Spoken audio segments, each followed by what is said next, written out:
Brasileira de Ensino de História. Ela também é coordenadora da Campanha Nacional em Defesa das Ciências Humanas no currículo da educação. Todos e todas mais uma vez. Bom dia! Bom dia!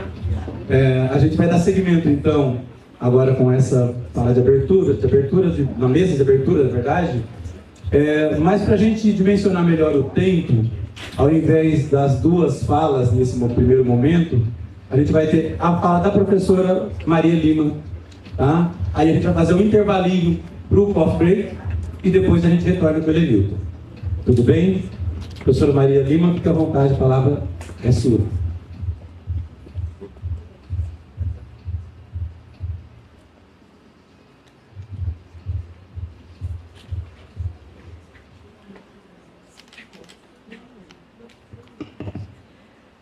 Muito bom dia a todas, todos e todes. É um prazer enorme estar aqui. Eu quero dizer para vocês que eu estou muito emocionada.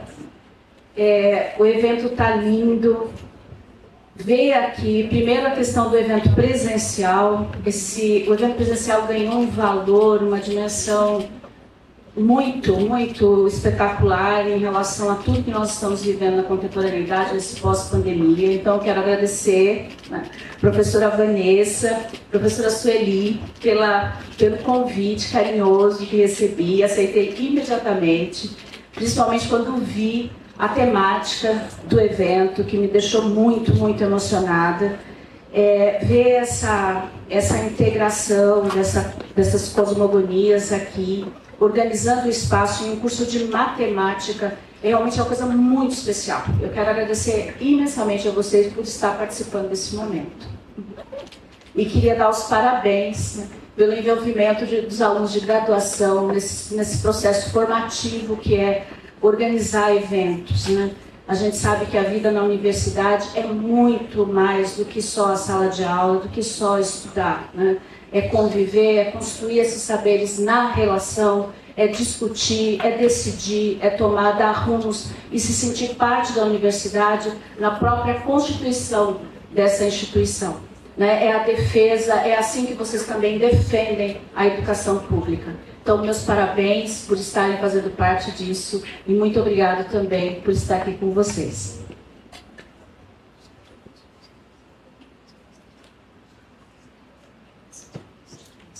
Isso.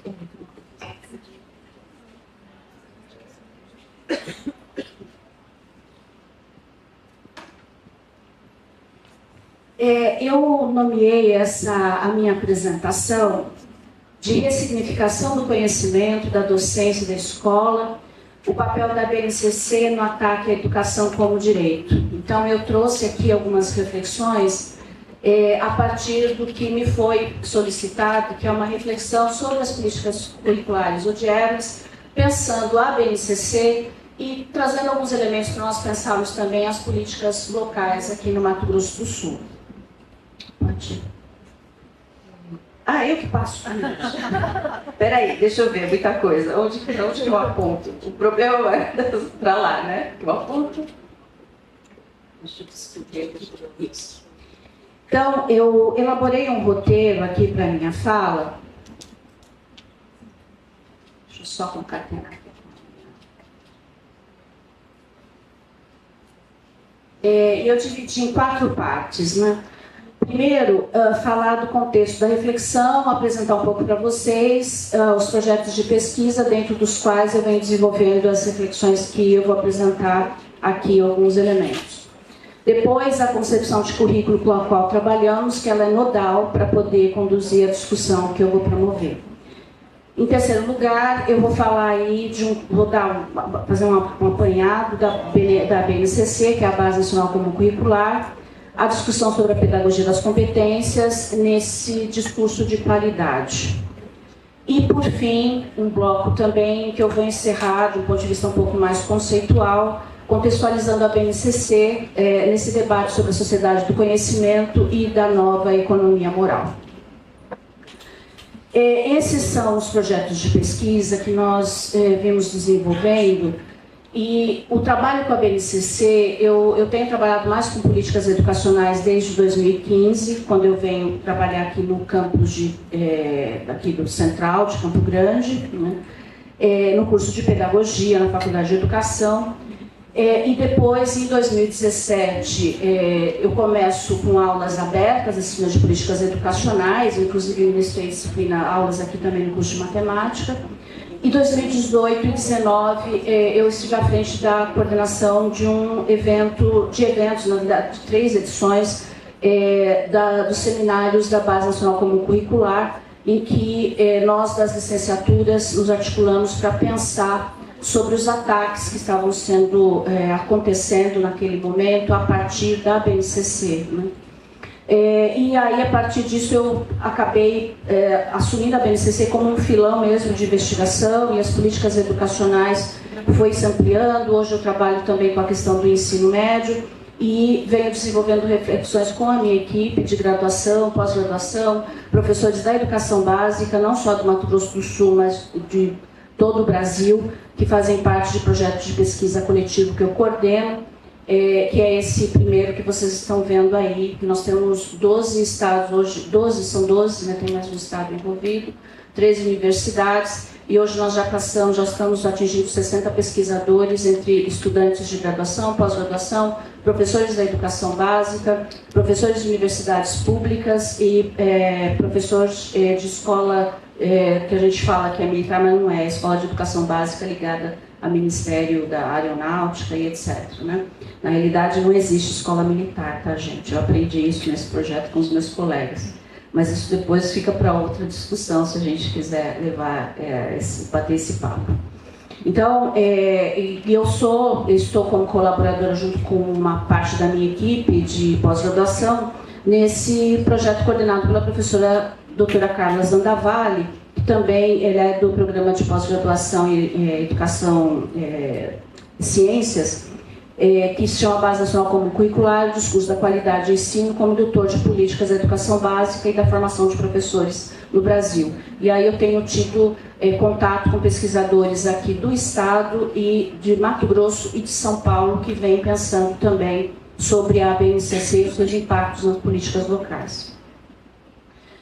Eu vou chamar aí de perspectivas armadas o conjunto de referências que eu tenho mobilizado nas pesquisas e que eu trago para vocês só a título de exemplo mesmo, só para mostrar um pouco alguns dos aportes teóricos que eu venho tentando mobilizar para analisar todo esse material que vai desde a pesquisa documental e também a escola, as práticas, as entrevistas com técnicos de secretaria, né?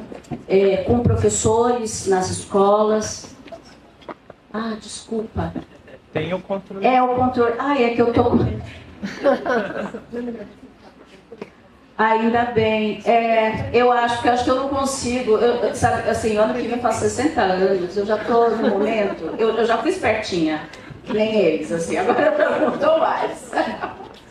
Então, aqui, gente, os projetos, né? E aqui o referencial teórico. A professora Lia, cadê? A professora Lia já foi, né? Ela estava falando dos idos da década de 90, o meu são os idos dos 80, gente. Então, já é um pouquinho de tempo já. E aí, com esses referenciais e também em diálogo e trazendo outras contribuições que os meus orientandos vão trazendo também, meus parceiros e parceiras, professores da educação básica, professores da educação básica, que são pesquisadoras e pesquisadores do meu grupo de pesquisa, nós vamos também ampliando essa grande roda e fazendo essa ciranda aí para pensar elementos aí da realidade que nos afetam no campo da educação. E eu tenho privilegiado a análise discursiva dessas manifestações, né? Tanto na pesquisa documental, quanto na análise de entrevistas, ou nas práticas da sala de aula. Eu tenho pensado centralmente a partir da questão dos sentidos que circulam nas narrativas, né? No caso dos documentos curriculares, por que analisar a narrativa desses documentos na perspectiva discursiva? Fundamentalmente porque eu me interesso em entender que existe uma determinada maquinaria de governamentalidade e eu tenho interesse em compreender como é que esses mecanismos de construção de consenso e de projeção do ser, né, e de a produção do espaço do outro, né, como é que eles se constituem no campo da educação. Isso para a gente, na discussão de formação de professores, do meu ponto de vista, é muito importante, porque esses documentos eles ocupam lugares nodais dentro dos currículos e dos cursos de formação inicial e continuada no Brasil. Então, o que eu tenho procurado fazer, analisar uma determinada maquinaria de governamentalidade, significa então evidenciar como operam e se articulam seus elementos básicos, construindo um sistema de gestão da vida de cada indivíduo dos grupos populacionais. Um outro elemento que tem me levado também a investigar essas políticas é o apagamento das disciplinas do currículo da educação básica, que foram substituídas ao longo do tempo nas políticas curriculares por componentes curriculares. Então, a gente não fala mais em disciplinas hoje dentro dessa documentação e também não fala mais nas matrizes curriculares. Elas viraram componentes. E isso tem relação com um processo de transformação, de ressignificação do que é conhecimento, do que é conteúdo, do que é docência e do que é escola de educação pública no Brasil e no mundo.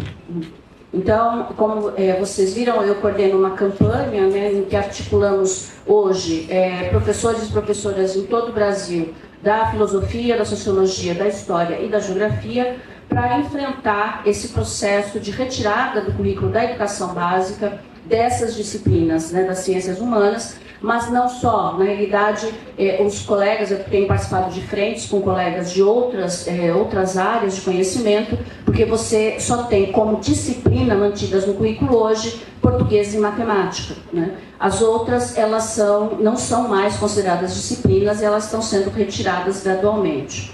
Então, eles estão sendo transformadas numa grande miscelânea dentro dessa concepção diária que está colocada, né? No caso da matemática e da língua portuguesa, não só da matemática, na realidade, a ideia diária cola com a ideia de disciplina, né? Elas ficam ali, né?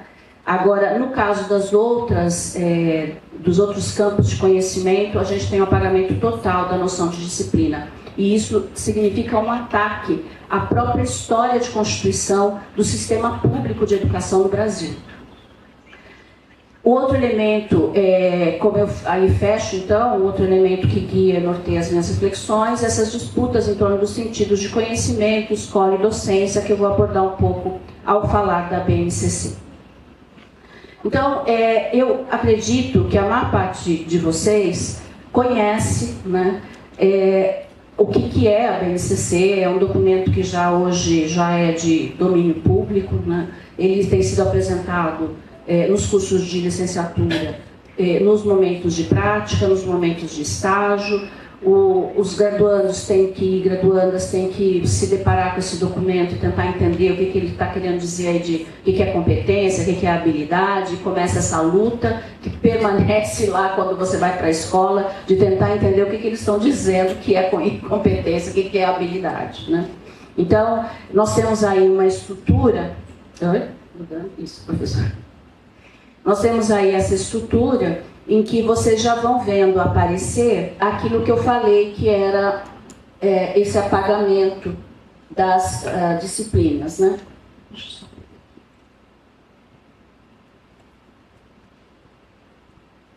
Então, vocês veem aqui que é um processo, né, que vai acontecendo.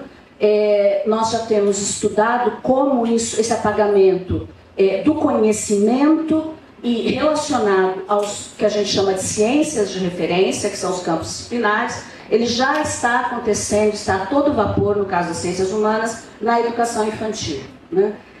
No primeiro ao quinto ano, nós também temos um apagamento em detrimento da valorização da questão da alfabetização, né? E aí o ler, escrever e contar lá do século XIX tem ficado cada vez mais forte dentro do ensino dos anos iniciais, a partir inclusive desses testes e avaliações internacionais. E no sexto ao nono ano nós temos ainda você vê alguns componentes, eles chamando de componentes, ainda aparece história, geografia, matemática, aparecem disciplinas, né? Mas isso acaba desaparecendo completamente no ensino médio. Então, a própria estrutura da BNCC já projeta isso como normalidade. Então, as pessoas que se formam agora já se formam entendendo que a escola deve ser desta maneira. Então você tem uma projeção não só do currículo, mas você tem uma projeção do próprio funcionamento, estrutura e existência da escola nesse documento, né? Pode ir. E aí nós temos determinado que vai ser os seus grandes norteadoras de todos os currículos no Brasil, que é esse rol de competências, né? São as 10 competências, que são chamadas 10 competências gerais, que vão organizar todos os currículos locais. Então, a partir dessas competências é que os currículos locais são construídos e depois é produzido o desdobramento dentro de cada área de conhecimento, como eles nomearam. Pode ir. A BNCC é produzida, então ela vai ser homologada em 2017, depois 2018, no ensino médio, separado. E depois, 2018, 2019, começa todo o processo de formação dos currículos locais. Eu trago aqui para vocês como exemplo, aqui no Mato Grosso do Sul, um excerto do documento que a rede recebeu, que os professores e professoras receberam, para discutir o currículo, a formulação do currículo local. Então, o que nós temos? Nós temos ali a parte que não pode ser mexida, que é essa daqui. E aí, o currículo poderia ser montado nas margens. Então, você recebe um documento pré-formatado, que vem do Ministério da Educação e que todos os currículos devem ser construídos a partir desse formato. Então, aquilo que não pode ser mexido e aquilo que deve ser. E se a gente observa esses documentos, vocês vão ver que a maior parte que pode ser mexida está naquilo relacionado ao como fazer. Ou seja, apenas é reservado aos docentes e às docentes falarem sobre o fazer. Então, a concepção, toda a discussão teórica, toda a seleção de conteúdos não está em discussão. Tudo em nome de um currículo nacional. E outro elemento fundamental que nós vamos percebendo ao longo das últimas 3 décadas é um processo em que você vai substituindo a ideia, a noção de direito pela noção de competência.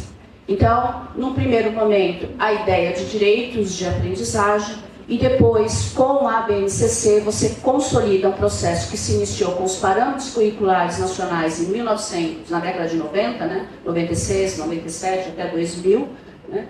E vai se consolidar com a BNCC o discurso da pedagogia das competências, em que você substitui literalmente a noção de direito pela de competências. Inclusive, todo o aparato normativo, legal, vai trazer para a gente passagens em que se diz aonde se lê competências, leia-se direitos.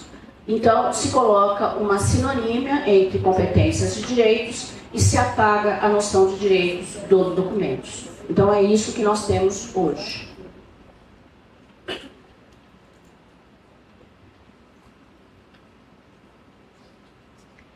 Uma coisa importante de nós discutirmos é que, muito embora a BNCC afirme em seu texto, em sua narrativa, que ela é fruto de uma demanda que se coloca a partir da Constituição de 1988, passando pela LDB e todas as outras normativas, isso não é verdade. Porque a discussão de 1998, que envolve todo o processo de redemocratização, com participação da sociedade civil, dos movimentos sociais, do movimento de trabalhadores em educação amplamente articulado, que vai levar, inclusive, à formulação do projeto de lei que vai dar na LDB de 1996, vai depender a ideia de uma base comum, que não tem nada a ver com isso que se tornou a BNCC. A noção de base comum defendida pelo movimento dos trabalhadores até os anos 90 arduamente era a base estrutural da escola. Então, uma base comum seria a escola com infraestrutura, professores com plano de carreira, com contratação em concurso público. Então, essa era a base defendida na década de 80 e 90. É isso que está preconizado na Constituição de 88. Né? No entanto, com o processo que eu vou falar para vocês aqui, vou mostrar um pouco, isso sai dessa questão estrutural, né, que tem relação com o atendimento ao direito à educação e com a qualidade social da educação, ela vai transitar para uma noção de qualidade total e uma noção de centralidade no currículo. Então, é um processo que nós passamos da década de 1980 até hoje, em que há esse deslocamento. Então, a gente vai passar aí de base comum, chegando à base nacional comum curricular, dois elementos que tanto a Alice Casimiro Lopes quanto a Elizabeth Macedo têm chamado muita atenção e várias pessoas têm reverberado, que nós não pensamos em base nacional nessa perspectiva de uniformização, porque se acredita e se defende a ideia de que as escolas têm currículo. Né? O que nós temos e precisamos no sistema público são as diretrizes, que nós temos, diretrizes nacionais de educação básica. É importante nós ressaltarmos que a BNCC, ela surgiu num contexto que nós vamos chamar aí de contra-reforma. Por quê? Porque a partir de uma certa bibliografia, de uma certa perspectiva com a qual eu coaduno, as reformas, elas são um instrumento da classe trabalhadora, do movimento progressista. E nós tínhamos aí um processo de reforma em relação ao currículo que já vinha acontecendo desde 2002 e que foi interrompido em 2016, momento em que a BNCC vai ganhar o Senado e se consolidar, né? Junto com o que a gente chama também de contra-reforma do ensino médio na Lei 13.415 de 2017. Então, esses instrumentos, eles vão surgir para consolidar um projeto que vinha sendo discutido por outros grupos, paralelamente a toda a discussão curricular que estava sendo feita pela sociedade civil, com muita presença do movimento Trabalhadores da Educação, que vai dar em várias leis que nós vamos ter aí ao longo da primeira década do século XXI, e vai dar também no Fundeb, vai dar no PNE, no segundo PNE, enfim, vai dar uma série de articulações políticas que são realizadas nesse período com ampla participação da sociedade civil. Né? E o que nós temos a partir de 2016 é um outro grupo articulado, né, com grupos empresariais que vão dominar aí o cenário e vão impor essa base de norte a sul do país. Então, aqui pode passar, que só... Eu quero... Para a gente poder continuar, eu quero destacar um elemento que eu preciso fazer isso, tendo em vista as lutas que nós estivemos envolvidas nos últimos 2 anos.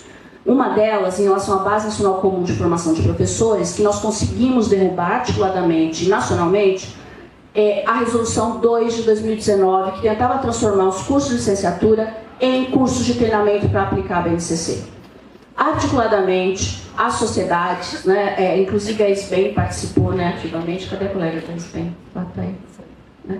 Participou ativamente, né, junto com várias outras associações, entidades, né, e organizações dos movimentos sociais e da educação também, ressaltando que esses documentos curriculares normativos, eles não são leis, né? Isso é uma coisa muito importante, gente, porque a lei é a LDB. A BNCC é um mecanismo normativo da lei, né? Então, isso já está escrito na narrativa do documento, né? A BNCC, ela é uma resolução do Conselho Nacional de Educação. Pode passar. Pode. Isso. A BNCC, como vocês veem aí, ela é um desdobramento que é produzido a partir da legislação. Pode passar.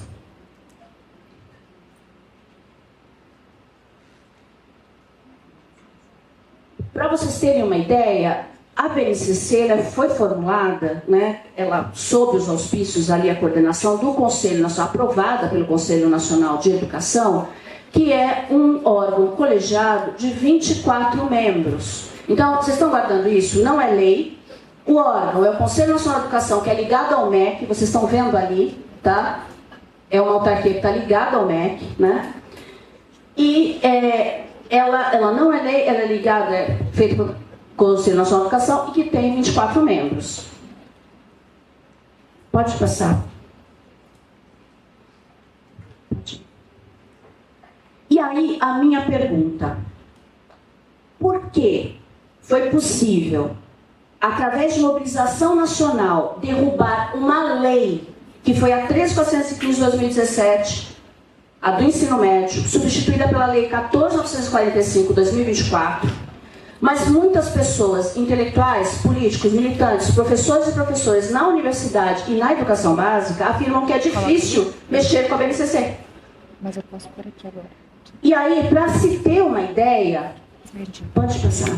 Se nós fosse, para a gente mexer com a 13.415, nós tínhamos que enfrentar isso daqui, desde o projeto de lei, lá no início, passando pelo Congresso Nacional. Certo? E nós derrubamos, com mobilização nacional, uma lei. No entanto, a gente não derruba a BNCC. E eu estou pressupondo, gente, que a BNCC é um grande problema para a educação. E eu acho que eu não vou precisar me deter muito nisso, porque vocês já têm a discussão aqui no curso de vocês, né? Agora, eu quero tocar nessa questão, né? Por que será que a gente não consegue enfrentar a BNCC? De que forma esse consenso vem sendo constituído? Pode passar, por favor. Um primeiro elemento é que a BNCC é fruto de articulação em diferentes níveis. Então, ela tem uma narrativa que articula a qualidade com o currículo, que é amplamente disseminada e se articula a outras narrativas na sociedade. Ela tem uma articulação da máquina pública a grupos empresariais e privatistas. Ela conta com isso. E ela conta também com uma articulação interna dos próprios grupos empresariais. Então, só pode passar, por favor.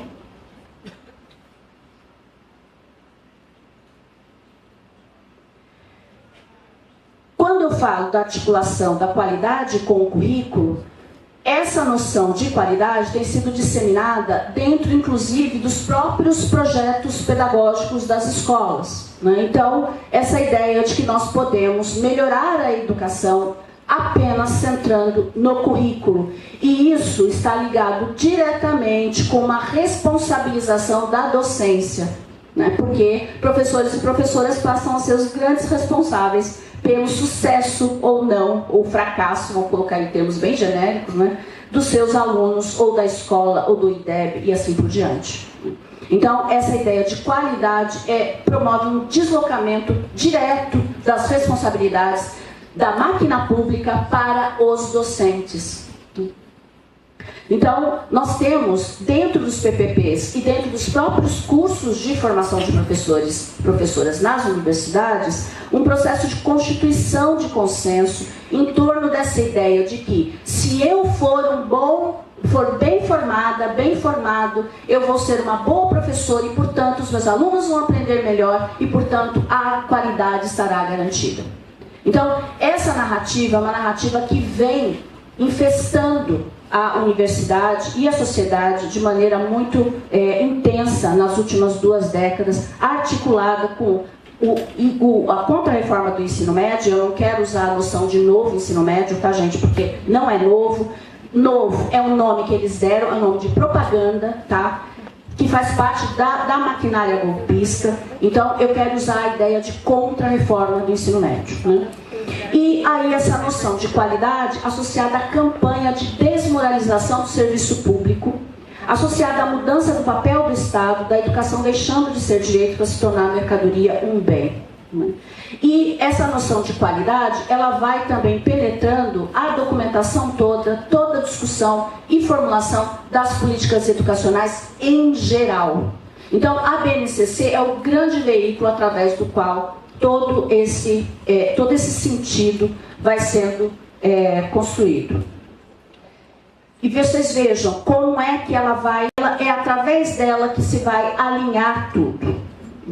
E com esse processo, você tem a BNCC, ali naquele ponto que se coloca, promovendo um processo de desregulamentação do Estado e dizendo que está afirmando a legislação, a Constituição, as DCNs, né? Mas, na realidade, ela está corroendo os fundamentos da Constituição e das DCNs e da LDB. Por todos os sentidos que circulam dentro desse documento, mas não só. Pode ir. Pode ir. A noção de qualidade que a BNCC move dentro da educação, ela está muito associada a esse processo de desqualificação da educação pública. Então, nós vemos cotidianamente essas reportagens, né, pouquíssimo tendenciosas, em que se valoriza, né, se coloca em destaque o fracasso da educação pública, né? E aí eu quero destacar aqui a matemática, que está sempre nas manchetes, né? Sempre está ali nas manchetes. Então, como que se fabrica índices, né, para poder justificar o investimento em certos mecanismos como a BNCC e também os processos de privatização como aquele que nós estamos assistindo em São Paulo e Paraná atualmente. Junto com a retórica da falência, então vocês vejam de onde que a BNCC se fortalece, certo? Saindo para a sociedade civil, né? Nós temos aí o processo de desmonte. Então, uma das coisas que marca esse desmonte é a diminuição gradual ao longo dos anos do número de professores e professoras concursadas dentro das escolas. Mato Grosso do Sul hoje tem 73% de professores na sua rede contratados. Esse é o nosso índice, nós estamos nos cabeças, né? Perdendo aí para Minas Gerais, que tem 80% dos seus professores contratados em regime precário, né? O outro elemento que a BNCC está ligada, né, a articulação da máquina pública a grupos empresariais e privatistas dentro dessa noção de consenso por filantropia, em que o principal ator, no caso da BNCC em específico, é a Fundação Lema, né? A BNCC ela foi produzida sob os auspícios, isso quer dizer que houve muito dinheiro envolvido, muito dinheiro. Para vocês terem uma ideia, houve consultores da BNCC, na época da sua elaboração, visitando todas as prefeituras do país, que passam de 5.000, e articulando-se com os secretários de educação. Ela se tornou um consenso. A Fundação Lema é uma das principais articuladoras do chamado Movimento pela Base, que vocês encontram nesse site aí, que eu coloquei o endereço, né? E eu sempre vou, primeiramente, nessas casas, vou lá no Quem Somos, né? É bem interessante. E outro grupo importantíssimo, articulado pelo Lema, pela Fundação Lema, é o Todos pela Educação. Então, essa grande articulação nacional que vai articular Estado com essas empresas, né, esses grupos de fundações, institutos educacionais, o grande ator nesse processo é a Fundação Lema. E aí eu quero mostrar para vocês, quando você entra lá no Movimento pela Base, alguns dos parceiros, né, alguns dos articuladores do Movimento pela Base, da BNCC. Certo? Vocês entram lá e veem o restante. E aí, ainda continuando, aqui tem mais alguns, né? Instituto Ayrton Senna, Visalar, Reúna, Natura, todos os nomes conhecidos. Vocês veem o processo articulado da sociedade divulgando esses institutos como benevolentes, como benemés, pessoas que sempre estão ligadas, preocupadas com a educação, né? E aí o Todos pela Educação, com a Priscila Cruz, que é do Ayrton Senna, liderando aí o grupo. E quando você entra no Todos pela Educação, você vai ver lá grandes articulações nacionais que eles promovem em torno da questão da educação. E aí você encontra lá bonitinho os atores. Então, longe de ser, né, algo que poderia se configurar como o que falavam pra gente antigamente, né, quando a gente colocava essas questões, que falavam, nossa, isso é teoria da conspiração, né, Maria, você está exagerando. Eu ouvi bastante isso, né, há 10 anos atrás. Hoje, eles não têm mais vergonha de mostrar sua cara. Estão todos aí. Né? E é possível enxergar muito bem. E eles, inclusive, articulam não só esses entes empresariais, mas também municípios e Estado. Dentro desse processo, nós temos aí, articulado com tudo isso, a grande articulação interna dos grupos empresariais, né? E a Fundação Lehman, ela faz a articulação desses grupos empresariais com essas duas dimensões que eu mostrei para vocês, né? E o grande articulador nacional hoje dessas fundações, institutos e empresas é o que a gente chama de GIF hoje, né? Que é Grupo de Institutos, Fundações e Empresas. Pode passar próximo. Que, para vocês terem uma ideia, eles arrecadaram em 2022-23, entre os seus entes, que se vocês entrarem no site do GIF, vocês vão ver lá quem são, eles arrecadaram 4,8 bilhões de reais para investir em educação e cultura. Então, eles distribuem esse dinheiro através de editais para comunidades carentes, para ONGs e assim por diante. E através desse processo, eles vão infestando a sociedade dessas concepções que vão, por sua vez, retornando na BNCC na forma de consensos. Eu quero destacar, na articulação da BNCC, o papel do CONSED, né, que muita gente não sabe, mas o CONSED, ele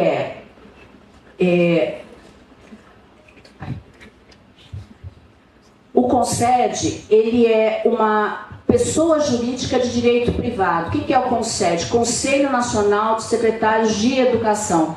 Então, nós temos os secretários de educação dos governos estaduais que fazem parte desse conselho. O CONSED é chamado para conversar sobre políticas, decidir políticas, propor políticas, aprovar políticas pelo governo federal.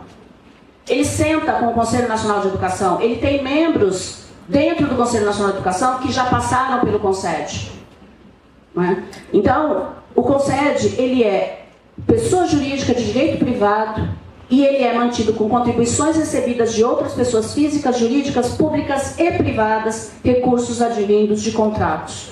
Então, é uma simbiose, né, entre o privado e o público extremamente perversa. Nós tivemos a nossa secretária, ex-secretária de Educação, presidente do CONSED durante 2 gestões, no período da aprovação da BNCC. Então, nós temos, aí encaminhando já para as reflexões, como o ideário desses grupos penetra o cotidiano da educação, constituindo consensos. Então, vocês viram, essa maquinaria, que é uma maquinaria que envolve experts, gente, experts formados nas melhores universidades, no Brasil e no exterior, tá? E em universidades públicas, inclusive, né?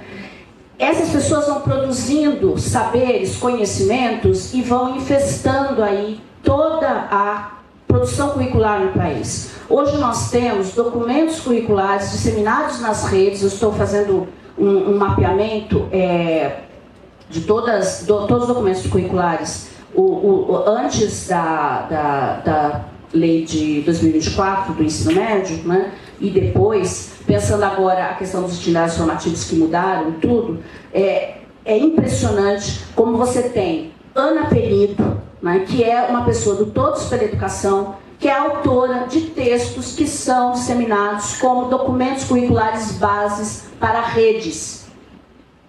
documentos do governo, assinados por essas pessoas, produzidos por essas pessoas, com os valores que esses grupos querem disseminar.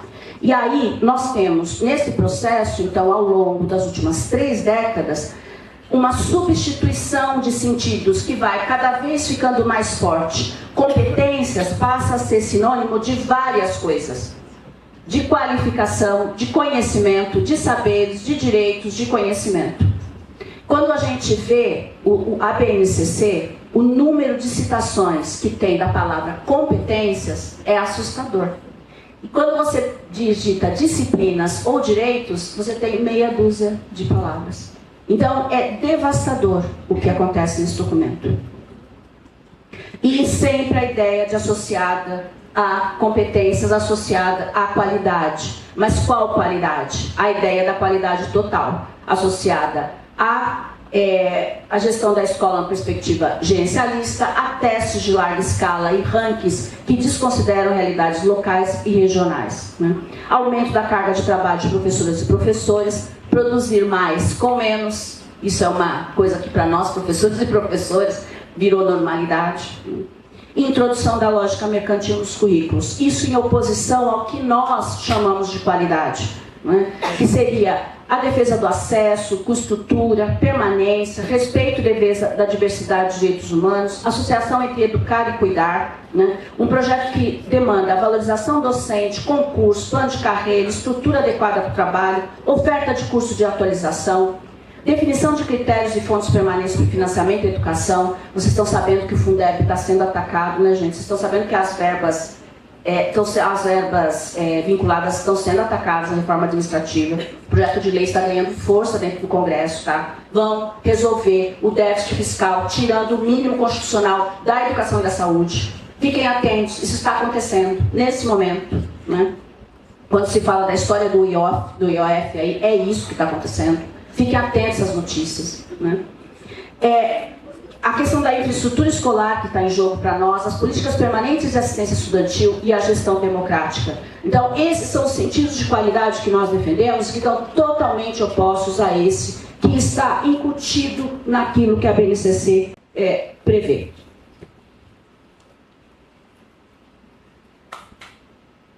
A ideia de competências, que é nodal nesse discurso, né, nessa narrativa, que vai trazendo para a gente a afirmação de uma perspectiva instrumental de compreensão do conhecimento escolar, que vai ressignificando, então, a noção de docência. Ser professor, professora, é se tornar treinador, é se tornar técnico, que aplica currículos prontos. É esse professor, essa professora que a BNCC projeta. Essa BNCC que é defendida por vários professores e professoras como signo de qualidade. Nós precisamos de uma uniformização nacional. O que vai fazer com as crianças que mudam de escola? É o principal argumento que eu ouço. Eu não sei se vocês olham, eu falo, meu Deus, olha, vai justificar a uniformização, a padronização por causa das crianças que mudam de escola e encontram currículos diversos. O conhecimento, nesse contexto, ele passa a ser um veículo, né, para formar competências. Então, o conhecimento não é mais o elemento central da escola, e nós já sabemos, nós já sentimos isso na nossa formação, eu já sinto isso desde a década de 90. Nós já vimos isso na escola de educação básica. Eu fui professora da educação básica há 20 anos, antes de me tornar docente da educação superior, né? E nós já víamos isso. Falei, gente, está acontecendo alguma coisa. Ensinar não é mais importante, aprender em conteúdo não é mais importante. O que está acontecendo? A gente já sentia isso lá quando estava trabalhando, né? O que se torna importante? A gestão desse conhecimento. Vocês observaram quanto tempo nós perdemos preenchendo sistemas? A maior parte do nosso tempo é preenchendo sistemas, ficha de pontuação, escrevendo em editais, do que lendo, escrevendo artigos, lendo as dissertações dos nossos alunos, tese de doutorado e etc. Isso tem relação com essa noção de sociedade do conhecimento que o capitalismo vem instituindo nas últimas décadas, né? Então, o foco dessa sociedade de conhecimento é em formação de habilidades e competências, por isso, porque o foco é no fazer, não é mais no conhecer, nesse sentido pleno que nós concebemos, né? O conhecimento não é mais o elemento central, mas a sua gestão. Esse foco, né, na habilidades e competências genéricas é um processo que se desenvolve através do crescente menosprezo ou esquecimento das metas sociais da educação, em que as tecnologias utilizadas para provocar as mudanças são a privatização e a performatividade. Então, o que nós temos na base? A ideia de que o conhecimento tem que se tornar mercadoria. Ele é algo que eu adquiro para melhorar o meu desempenho, portanto, para melhorar o meu capital humano. Não, só volta um pouquinho lá, aqui. Né? Então, aprender tornou-se um dispositivo mercadológico. Isso é fato, para a gente sempre foi, gente. A universidade é uma instituição que seleciona e que leva as pessoas, quando a gente vai lá para uma vaga, tem uma pessoa formada numa universidade da esquina, né, Conchichina da Serra, e tem uma universidade pública, a gente vai levar a vaga. Muito dificilmente não vai. Então, a ideia de competitividade já está na nossa formação e na instituição pública desde sempre. Agora, isso piorou muito. Né? Piorou muito por quê? Porque se investe hoje no esvaziamento do conhecimento. E só se fica essa coisa de colecionar certificados. Se você tem conteúdo ali, se tem conhecimento, não importa. Mas eu tenho 30 mil certificados. Então, por que esse fazer e esse capital humano vai se alimentando dessa forma? Né? Porque o que está em jogo hoje é o controle das pessoas, controle do trabalho. É isso que centralmente está colocado na base do que a gente vai chamar de fundamento epistemológico da BNCC. É a produção do controle, em que nós, professoras e professores, nos tornamos agentes desse processo. Pode ir. E dentro desse processo de constituição dessas tecnologias das quais a BNCC faz parte, né, em que a performatividade e a privatização estão relacionados, nós relacionamos aí também a mudança do papel do Estado na sociedade. A BNCC ajuda a mudar a noção de direito à educação. Isso está colocado na narrativa. Se você observa o processo, o desenvolvimento da narrativa da BNCC, a gente vai vendo gradualmente a noção de direito desaparecendo, principalmente quando competências ganham força dentro do documento. Né? Então, a gente sai de um estado de providência, de bem-estar social, para um estado regulador, um estado auditor que avalia os resultados da sua intervenção. Então, a BNCC já ajuda a preparar para isso os códigos do lado das habilidades que vão ser usados nos exames de larga escala. E aí, a noção que está por trás dessa ideia do Estado regulador é um Estado que promove e gerencia a competição. E a educação, nesse processo, ela é vista como uma oportunidade de negócios. É isso, é dentro desse fundamento que a BNCC foi erigida, que a BNCC funciona como articuladora desses grupos tão diversos que vocês viram ali. Pode ir. E, encerrando, né, essa ideia de que a BNCC, ela vai, nesse processo, fazendo parte do processo de reconfiguração da função do Estado, ela contribui para a instituição de fortalecimento desses sentidos que circulam no que Stephen Ball chama de nova economia moral. Então, essa nova maneira de nós nos entendermos como pessoas dentro da sociedade, dentro de um estado de competição, né? Dentro de uma noção de que eu investindo em mim mesmo, né? E competindo com as pessoas lá fora, é isso que vai ser importante. Então, você enfraquece as participações nos coletivos, a gestão democrática, né? Você começa a abandonar esses espaços onde as decisões são tomadas e deixa para eles, né? Porque eles coletivamente estão bem articulados, mas eles disseminam a narrativa de que não é assim que a gente vence na vida. Pode ir só mais um, que eu não sei por que é. E aí eu queria encerrar dizendo o seguinte, né? Dentro dessa noção de sentidos que a gente vai vendo, esses documentos, eles trazem para nós enfrentamentos. Existem coisas dentro da legislação e dos documentos que vocês vão ver que parecem contraditórias. Então a pessoa fala assim, é mal feita, essa lei é mal feita, esse documento é mal escrito, que tem coisa contraditória, não fala direito, não explica. Gente, isso não é contradição, isso não é mal feito. Isso é aquilo ali é um sinal, né? Eu trabalho com a ideia do paradigma indiciário, né? É um indício das disputas acirradas, sanguinárias, que se trava cotidianamente nesse país em torno da disputa pela verba da educação. O Fundeb, gente, arrecadou para 2025 325 bilhões de reais. Adivinha atrás de que dinheiro esses grupos estão? E eles já estão se apropriando dessas verbas. Então, nós precisamos manter, nos engajar nessas disputas, né? Pensar as nossas pesquisas para trazer elementos concretos, dados, denunciar essas situações, né? Pesquisas que sejam engajadas, pesquisas que tragam à tona isso que vocês estão fazendo aqui, essa ideia de que o currículo da escola existe. As crianças aprendem diferente. Não é teste de larga escala que vai trazer qualidade de educação.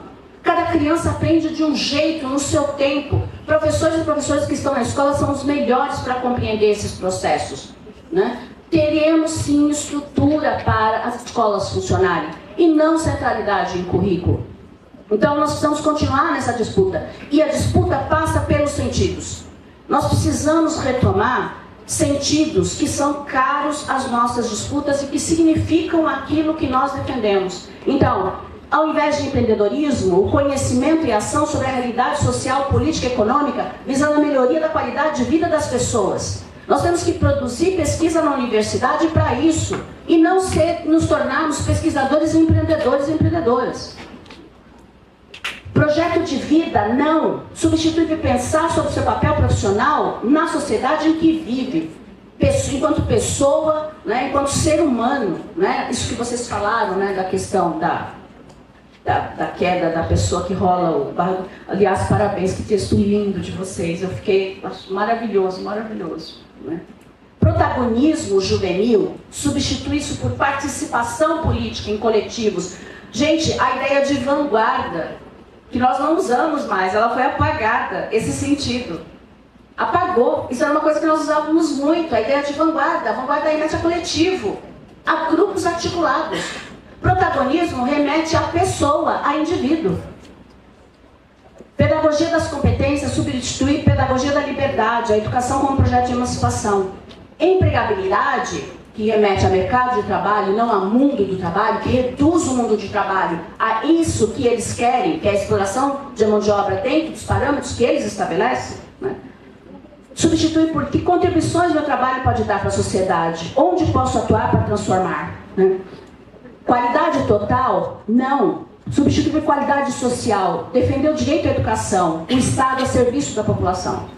Sociedade de conhecimento? Não. Sociedade da diversidade, da pluralidade, da existência humana e do bem viver. Inovação? Não.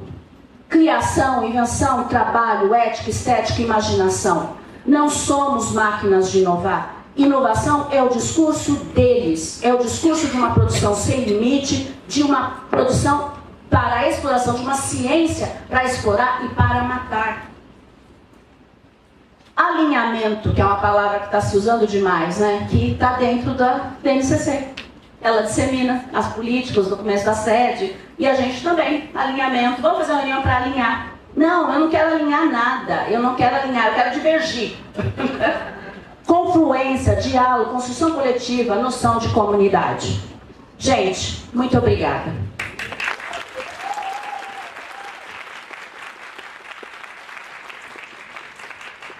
Obrigado, professora. Sem dúvida, você coloca muitas provocações aí. Nós vamos ter um café pedagógico agora, bastante imaginativo, né, no mínimo.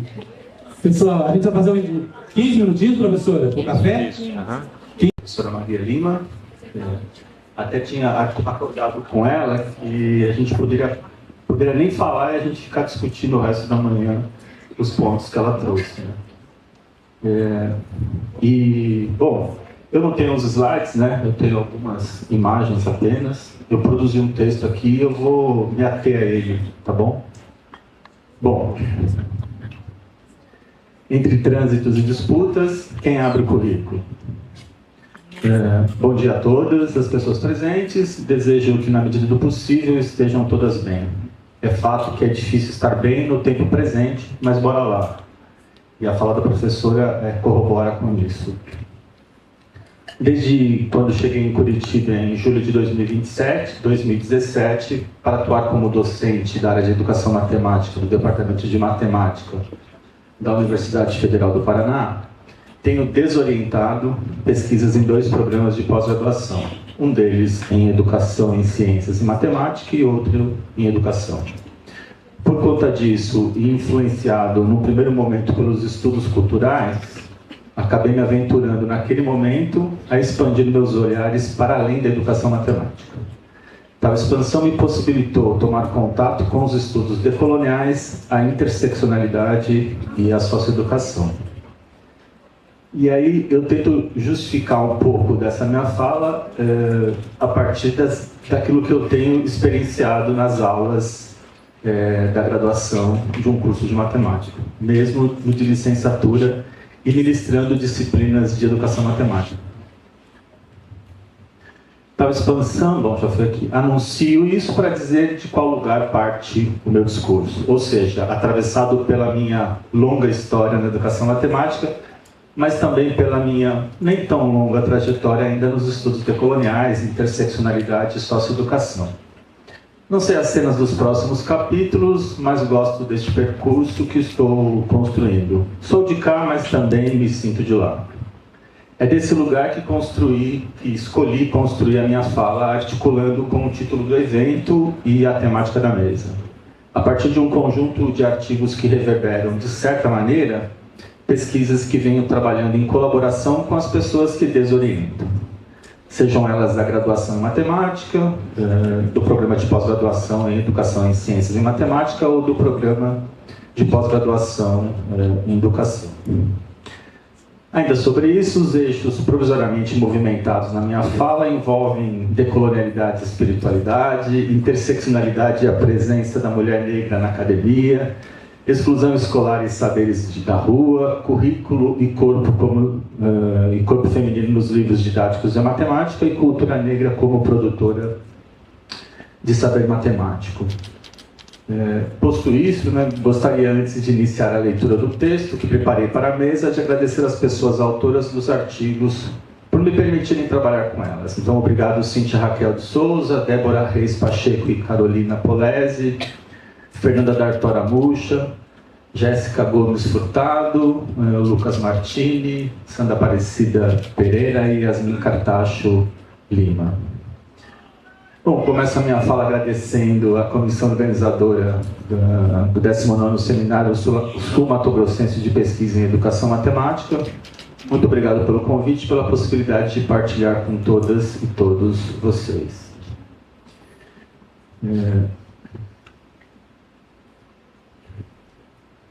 Bom, então eu vou tentar construir a minha fala a partir dessas expressões. Tá bom? E com alegria, respeito e reverência que me coloco nessa encruzilhada epistêmica chamada 19º CCMAT. Digo encruzilhada porque aqui se cruzam histórias, memórias, insurgências. Aqui se cruzam corpos que aprendem e corpos que ensinam. Aqui o currículo é carne viva e por isso pulsa, sangra, sonha, dança, resiste. O tema que nos convoca, as veias abertas da educação matemática, cosmo-percepções curriculares, não é apenas sugestivo, é denúncia e anúncio. Denúncia de uma educação que ainda exclui, que ainda opera a partir de um centro eurocentrado, branco, masculino, racista, tecnicista e tantos outros istas e ismos. Anúncio de um campo que se reconfigura, que se deixa afetar pelas vozes silenciadas, pelas epistemologias insurgentes, pelos saberes que nascem do corpo, do território, da luta. É a partir desse contexto que desejo apresentar algumas provocações fundamentadas nos artigos que vou comentar um pouco sobre eles. E começo evocando Exu. Exu mais que como entidade, mas como princípio de linguagem, de trânsito, de comunicação e de abertura. Exu como... Agora faz todo sentido. Um jovem há muito tempo, né? Exu... Nossa, agora eu tô chegando. Tem como em cima do outro para controlar agora, porque se eu não tô chegando, eu esqueci. Desculpa.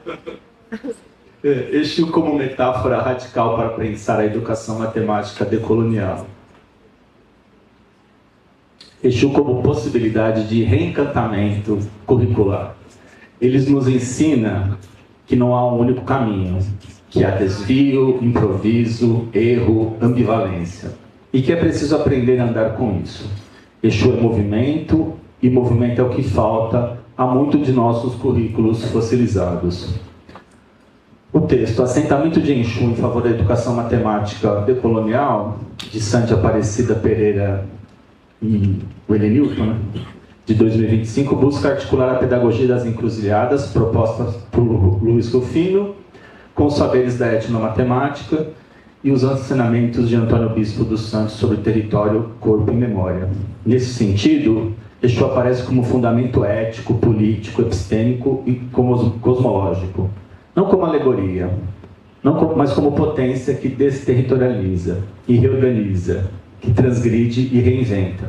Exu é o orixá da encruzilhada, do movimento, da criação e da ruptura. Ele é o avesso do que se espera, o que desestabiliza. A ordem provoca o novo. E é exatamente isso que propomos ao pensar a educação matemática a partir dele. Uma prática pedagógica insubordinada que se recusa a seguir caminhos únicos, que acolhe o múltiplo, o contraditório, o vivo. Ao trazer Exu como referência, nos insurgimos contra o currículo colonizador que historicamente operou o epistemicídio, apagando saberes, desqualificando modos de vida e interditando cosmo-percepções, não alinhadas ao projeto eurocêntrico de conhecimento. A educação matemática, tal como se consolidou em nossas escolas, tem sido cúmplice de uma monocultura epistêmica, que nega outras formas de pensar. Cadê você, Carol? Agir, contar, medir, representar, predizer. Mas há fissuras, há contrafluxos, e é nessas rachaduras que Exu finca seu axé. A pedagogia das encruzilhadas de Luiz Rufino é um convite para que a educação matemática se reconecte com a vida, para que ela incorpore outras referências civilizatórias, outras cosmologias, outros corpos. Quando falamos em encruzilhadas matemáticas, estamos nos referindo a esse lugar de travessia e disputa, onde diferentes linguagens e epistemes se cruzam, se chocam e muitas vezes se tornam férteis. É nesse lugar que se pode anunciar uma matemática viva, territorializada, ancestral e insurgente. Nessa discussão, dialogamos profundamente com a ideia de cosmo-percepções curriculares, pois a presença de Exu convoca uma ética do inacabado, do entre, do atravessamento. Uma cosmo-percepção que não separa razão de corpo, cálculo de afeto, técnica de memória. Estamos falando de uma educação matemática que reconheça as sabedorias quilombolas, indígenas, periféricas, e que se dispõe a construir com elas, e não sobre elas, uma nova forma de ensinar e aprender. As vias abertas da educação matemática neste cenário não são marcas da violência colonial, embora também o sejam. São também caminhos por onde ainda pulsa o sangue dos que resistem. São poros por onde entram os ventos da ancestralidade. São territórios de possibilidade. Quando falamos em fluxos e contrafluxos curriculares, estamos afirmando que o currículo não é um dado neutro, técnico ou simplesmente pedagógico. Ele é território em disputa, espaço de memória, projeto político. E é nesse campo que Exu atua, abrindo caminhos, desorganizando o previsível, tensionando verdades. É neste chão onde o Systemate se realiza, o Mato Grosso do Sul, os fluxos e contrafluxos também desenham as veias abertas de um currículo em disputa.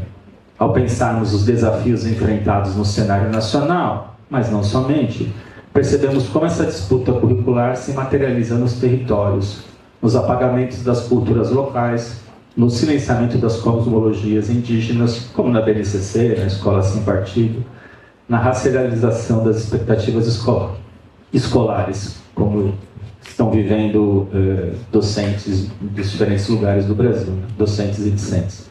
A educação matemática, quando pautada pela lógica colonial, mais que exclui, ela destra. Ela diz quem pode e quem não pode saber.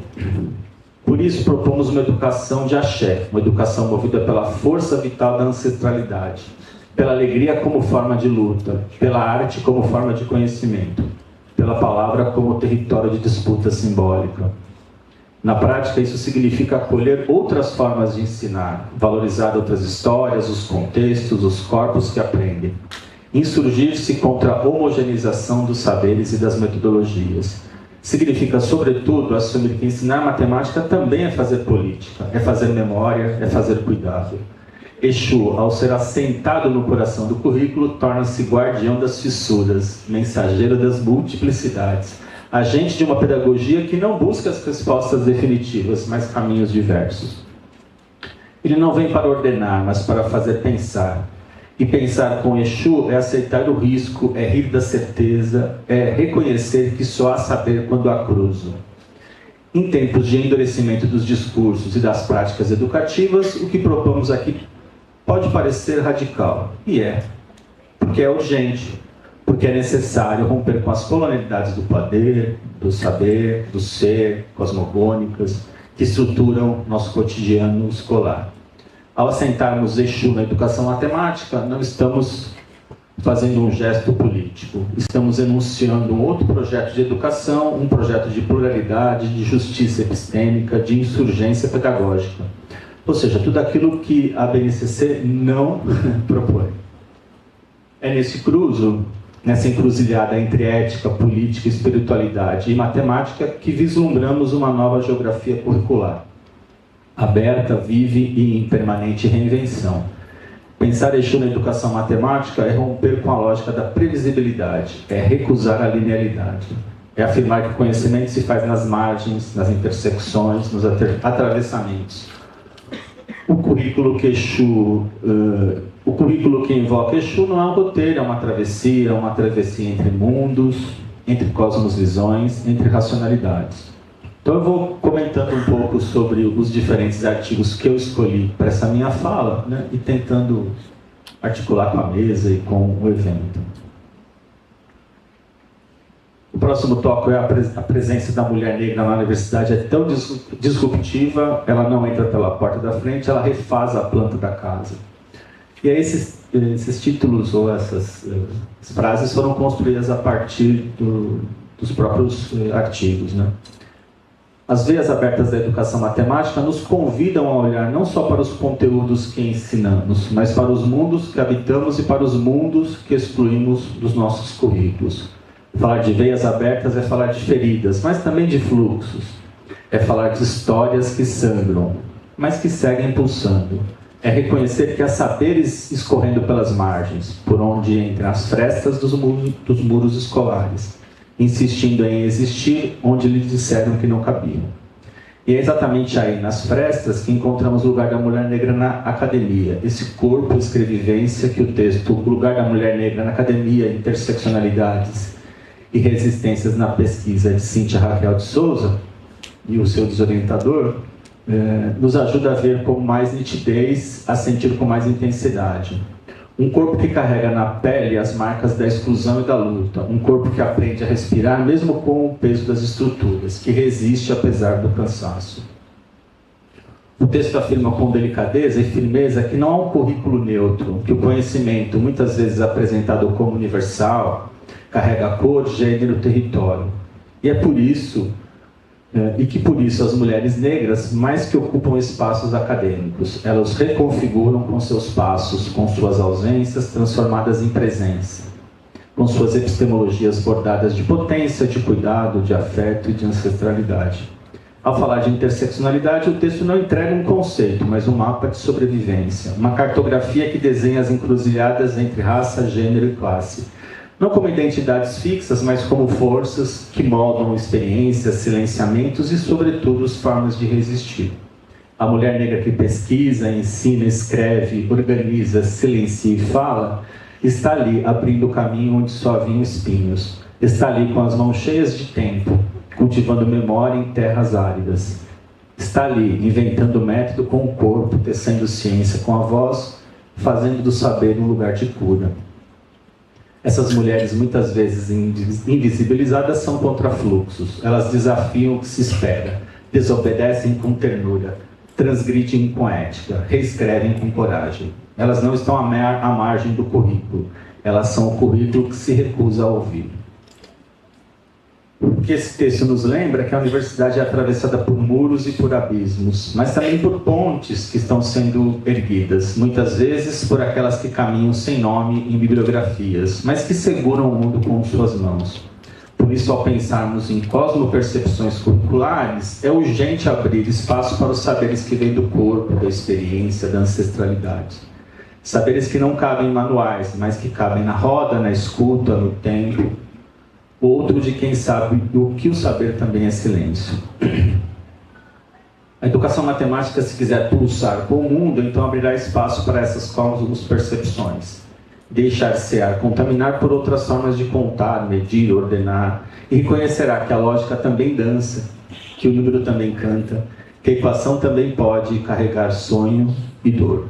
A presença de uma mulher negra na academia é um ato de insurgência, mas também um gesto de generosidade. Ela entra no espaço historicamente, muitas vezes negado a ela, mas que para ocupar, mais que para ocupar, mas para transformar, para fazer, ver, para fazer sentir. Como nos ensina a Conceição Evaristo, né? Na verdade é parafraseando um pouco do que ela fala, eles combinaram de nos matar, mas a gente combinou de não morrer. E é com essa força que as mulheres negras reescrevem as histórias do saber, afirmando que o que se vive também é o que se pensa, e o que se pensa se sente também é o que se ensina. Sim, nossas vias estão abertas, mas nelas também corre memória, luta e possibilidade. São encruzilhadas e travessias que nos convocam a fazer do currículo não um mapa de exclusões, mas um território de encontros. Eu vou para o terceiro tópico, que é: se a universidade, com seus muros simbólicos e regras, já exclui, o que dizer da escola pública, onde tantos são empurrados para fora antes mesmo de descobrirem seu próprio valor? As vias abertas da educação matemática ainda é, para mim, um gesto de escuta e de presença, um gesto de compromisso que nos atravessa. O texto, quando a escola é expulsa, o trabalho na rua é uma oportunidade de sonhar, de Lucas Martini, Yasmin Cartacho Lima, Fernanda D'Artora Mucha e Willie Newton, é um retrato das margens. Não as margens como ausência, mas como lugar de invenção. É sobre aqueles e aquelas que, quando expulsas da escola, não deixaram de aprender, apenas deixaram de caber no que a escola espera. Esses sujeitos nos dizem muito sobre os fluxos e contrafluxos da educação. Porque se a escola expulsa, a rua acolhe. Se o currículo cala, o corpo grita. Se o conteúdo não escuta, o sonho inventa. Sim, é disso que trata o texto, do sonho. Mas não sonho idealizado ou romântico. O sonho como ato de sobrevivência. Como gesto de quem, mesmo tendo sido negado, insiste em existir. A escola, neste contexto, aparece não como um espaço de emancipação, mas como máquina de exclusão. Uma máquina que reprova, que humilha, que silencia, que normatiza. Que mede todos pela mesma régua e chama de fracasso quem não se ajusta. Quantos corpos a escola deixou para trás, porque não soube ou não quis escutá-los. Essas são as vias abertas da educação. São feridas abertas por um currículo que muitas vezes opera com indiferença.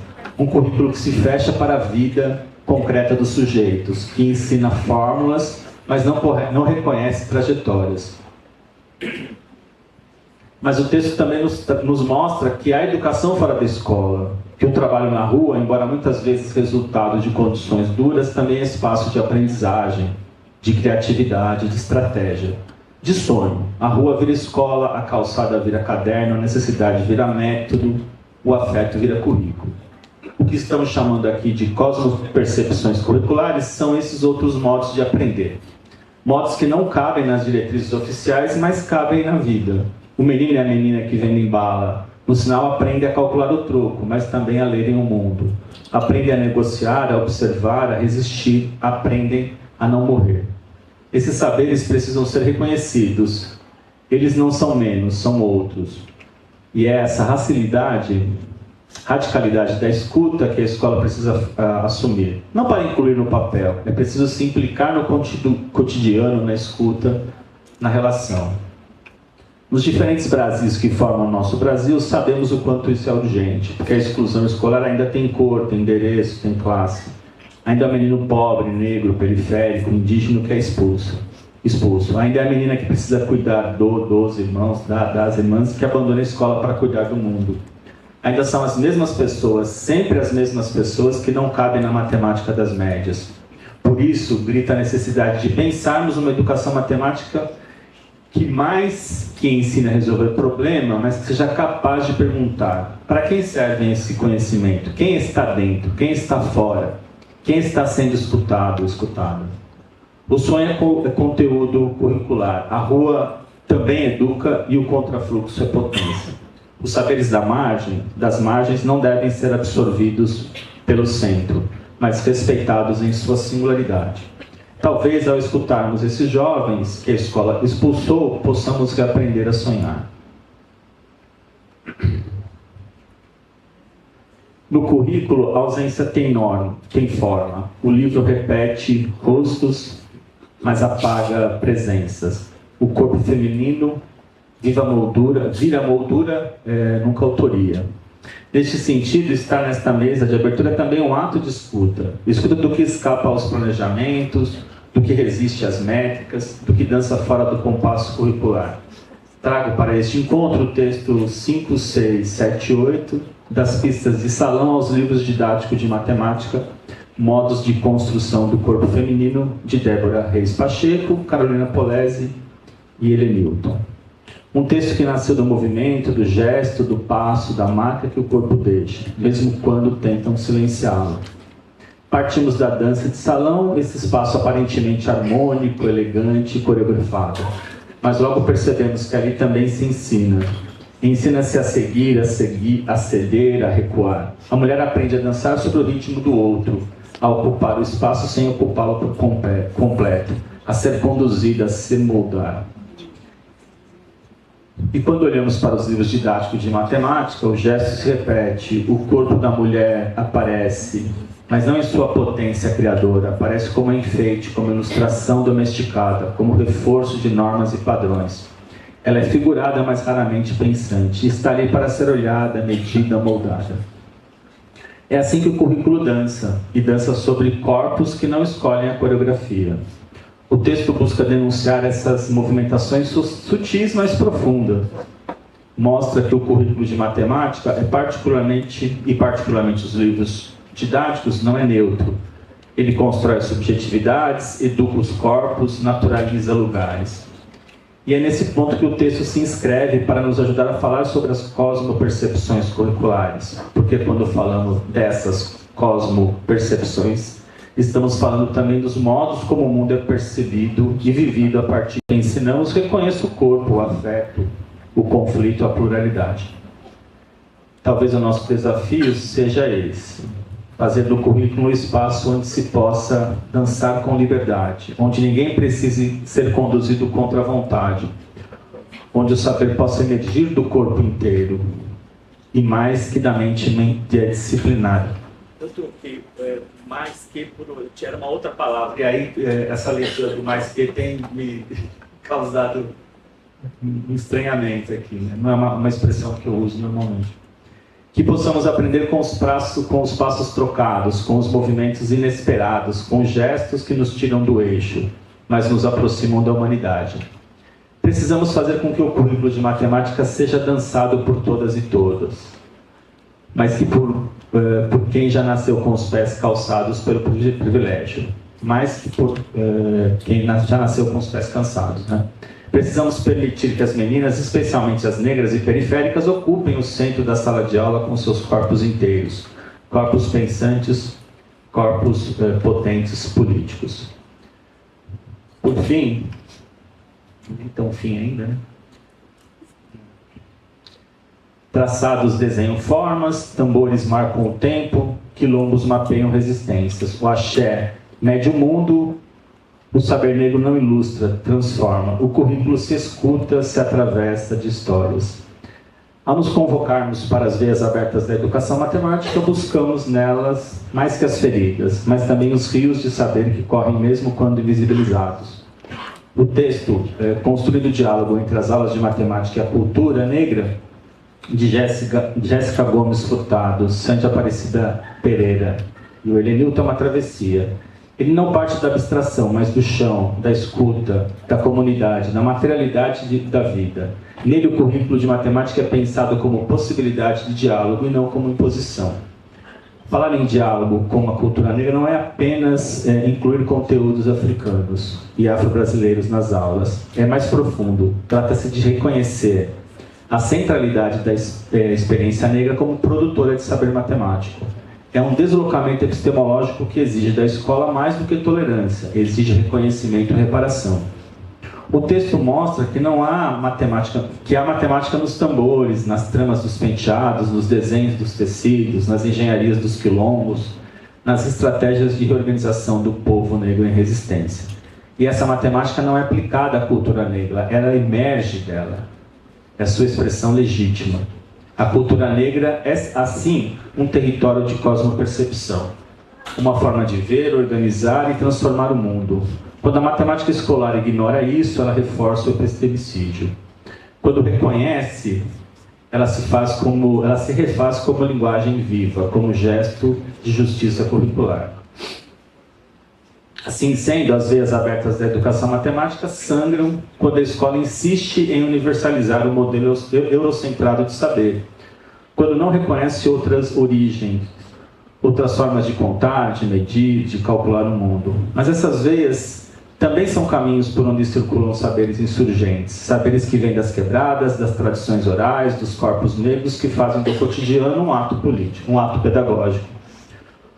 O texto é também uma prática de contrafluxo. Ela tensiona o currículo de matemática para que ele não seja mais um instrumento de dominação, uma possibilidade de libertação. E mais, ele nos mostra que a matemática pode e deve ser lugar de construção da identidade, do orgulho, da memória. No contexto brasileiro, onde as desigualdades raciais estruturam a exclusão escolar e o fracasso institucionalizado, esse diálogo é urgente. É preciso que a educação matemática reconheça que sua neutralidade é uma ficção perigosa e que seu compromisso deve ser com a vida concreta dos sujeitos que ela atinge.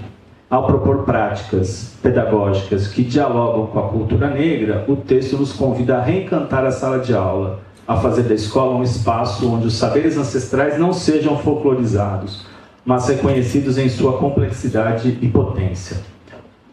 Onde as estudantes negras e os estudantes negros se vejam como autoras e autores, e mais como alvos do currículo. Dialogar com a cultura negra é abrir espaço para outras formas de tempo, de linguagem, de corpo e de mundo. É permitir que a matemática dance, cante, se emocione e perceba. Que ela seja mais que ensinada, mas vivida. Eu trouxe algumas imagens, né? Esse daqui é do artigo da Sandy, da tese de doutorado dela. Aqui, o ChatGPT me ajudando a produzir uma imagem a partir de um dos artigos. Esse daqui é efetivamente o trabalho feito com as duas pessoas que trabalham na rua, né? E aí, obviamente, os rostos não aparecem, né? Essa foto é bem legal. Essa imagem, né? É uma representação da Carolina Polese e da Débora Reis. que eu fiz, de certa maneira, um mapa conceitual, né, pensando o currículo como encruzilhada. Mais com a ajuda do chat, né, pensando numa imagem que representasse o artigo, né, dessa mulher negra na universidade. Algumas palavras, né, que aparecem no artigo. E para finalizar, eu trouxe as impressões finais aqui. Colocando um ponto e vírgula na minha fala, posto que a conversa, que é sempre complicada, não cessa. Não possui uma significação última. Porém, desconfio que a educação matemática não é só o que se ensina, é o que se silencia, é o que se legitima, é o que se escolhe repetir, é o que se deixa de lado, é o que se chama de erro, é o que se corrige, é o que se classifica como fora de padrão. Por isso não é possível falarmos em cosmopercepções curriculares sem falarmos de ética, de política, de território, de cor, de gênero, de raça, de sexualidades e de tantos outros marcadores sociais. A matemática que queremos é aquela que não teme o atravessamento da vida, que não se protege atrás de fórmulas, que não se esconde no suposto universal. Desejamos uma matemática que reconheça a potência dos saberes indígenas, dos saberes negros, das epistemologias do cuidado, do corpo, da oralidade. Desejamos uma matemática que não caiba apenas na lousa, mas que transborde os muros da escola. Que este CCMAT seja mais que um evento, mas um rito de passagem, que ele nos ensine a desaprender, a refazer os caminhos, a descolonizar os currículos, a escutar as cosmopercepções que insistem em viver, mesmo quando negadas. Que a matemática que ensinamos possa aprender com a dança, com o silêncio, com o tambor, com a rua, com a trança, com o Exu. Que ela volte a ser linguagem e não sentença. Muito obrigado.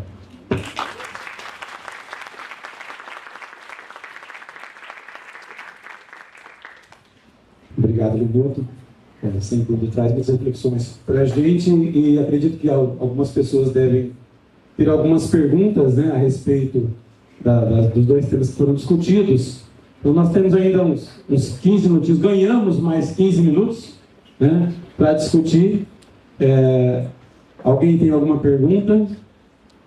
Tem uma colega lá atrás. Meninos, vocês vão levar um microfone para a pessoa? Estão levando aqui. Estão levando? Valeu.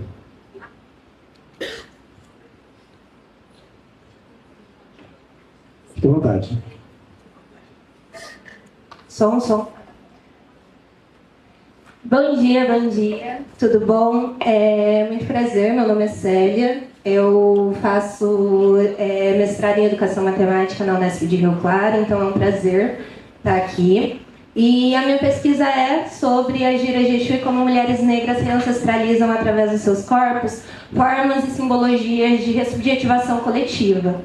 Né? E daí, algumas perguntas, elas atravessam tanto a fala da professora, que assim, agraciada, muito obrigada.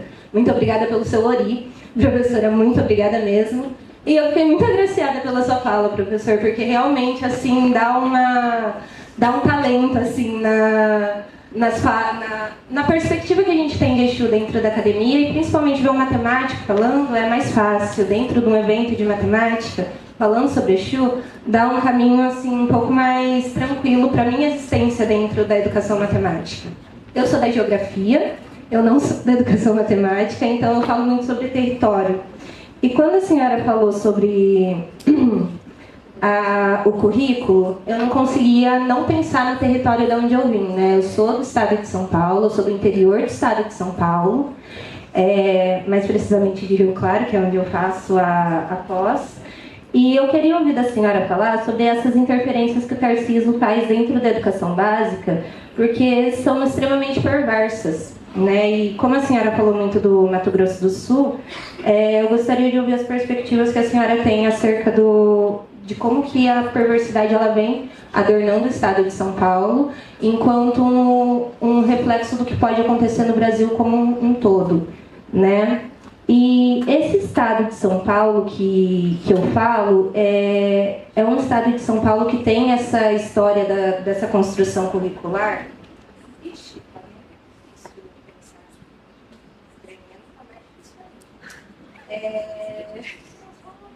Vamos lá.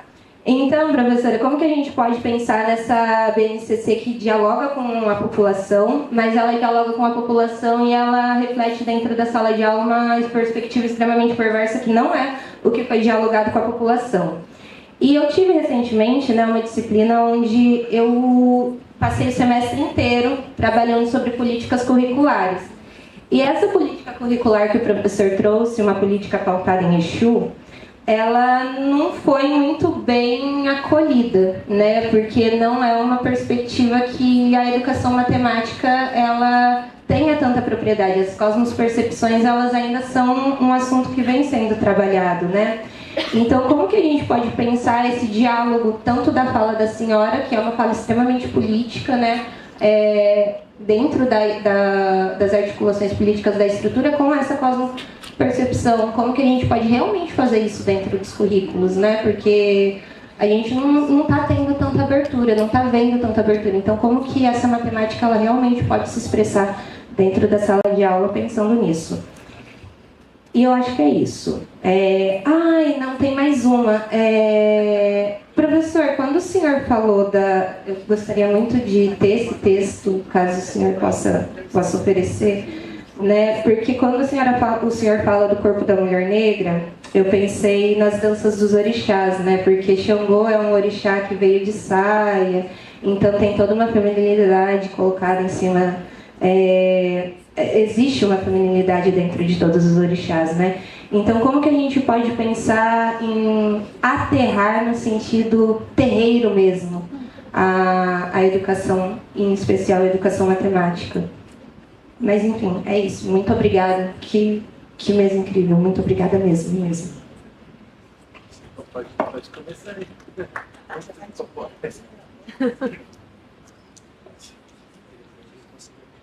Pessoal, talvez para a gente equacionar melhor o tempo, se a gente fizer bloco de perguntas, eu acho que a gente agiliza um pouquinho mais. Alguém quer antecipar a pergunta também, por gentileza?